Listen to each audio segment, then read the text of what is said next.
Okay, page 3. So the directions say translate the triangle right 8 and down 6. So I'm going to take every point on here. So I'm going to start with point A, and I'm going to move it to the right 8. So 1, 2, 3, 4, 5, 6, 7, 8, and down 6. 1, 2, 3, 4, 5, 6. So this is A prime, or new A, and that's sitting at 3, 0. Then I'm going to do the same thing with B. To the right 8, 1, 2, 3, 4, 5, 6, 7, oh, it went off, 8, and then down 6. 1, 2, 3, 4, 5, 6. So this is new B, which is going to be at 1, 2, 3, 4, 5, 6, 7, and then negative 1. And then my last dot, okay, C goes to the right 8, 1, 2, 3, 4, 5, 6, 7, 8, and down 6. 1, 2, 3, 4, 5, 6. So that's new C, which is at 5, and then 1, 2, 3, 4. Okay, and if I were to connect those dots, okay, it's the exact same shape, just translated to the right 8 and down 6. Okay, and if we were to write a rule for that, my X value increased by 8, and my Y value went down by 6. Okie dokie. Nonlinear equations. I think I'm just going to do probably one of these. I'll do x squared and then a absolute value.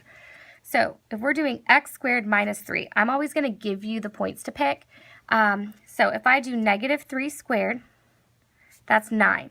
9 minus 3 is 6. So negative 3. 1, 2, 3, 4, 5, 6. Okay, and if you come down here and we do 3, 3 squared is 9. 9 minus 3 is also 6. So 3, 1, 2, 3, 4, 5, 6. Okay, it's going to mirror because when you square a negative, it gives you the same answer as squaring that number positive. That was confusing. So negative 3 squared and 3 squared both give you 9. Then if I did negative 2 squared, that's 4. 4 minus 3 is 1. So negative 2, 1. Or positive 2, 1. Right? Because 2 squared is 4. 4 minus 3 is 1. Then I'm going to do the same thing with negative 1. Okay, some of you guys on your homework were saying 1 squared was 2, but 1 times 1 is 1. And then 1 minus 3 is negative 2. So when I square 1, I get 1. 1 minus 3 is negative 2. And then in the very middle, 0 squared is 0, minus 3 is negative 3. Okay, so when I connect these, I have to use a smooth curve, and it's going to make this U shape, okay, which is called, this might be a bonus, let's see, I'll write it right here.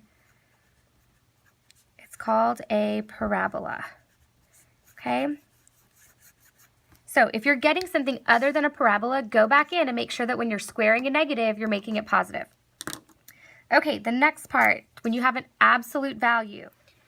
Okay, so what we have to remember with the next one is that when you have an absolute value, the absolute value of 2 is 2, because absolute value represents the number's distance from 0 on a number line. So 2 is 2 away from 0 on a number line.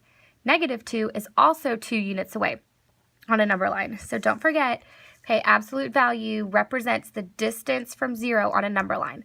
Okay, and some of you guys want to say it's always positive, which technically is true because distance can't be negative, okay, but we're just always going to represent it as the distance from 0 on a number line.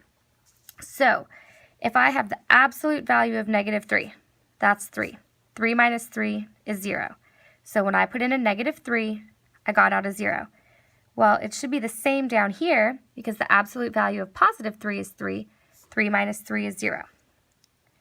Then I'm going to put in the absolute value of negative 2, okay, which is 2. 2 minus 3 is negative 1.